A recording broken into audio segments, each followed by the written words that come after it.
Galing! Lumantad ang isang negosyanteng babae sa lungsod ng Davao para isiwalat ang ayon sa kanya ay planong paninira kay Pangulong Duterte.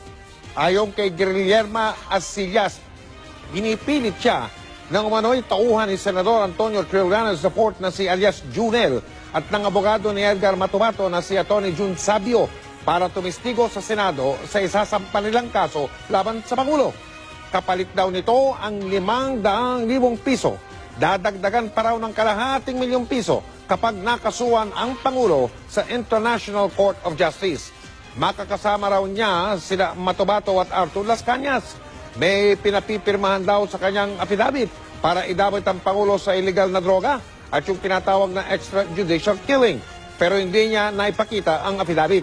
Sinubukan ng GMA News na kunin ang panig ni Trillanes pero hindi siya sumasagot sa aming mga tawag. Gayon din ang kanyang staff o mga tauhan. Sabi niya sa akin na wag kang mag-alala dahil yun nga daw, hindi ako papabayaan. Nakita mo na maraming pera dito.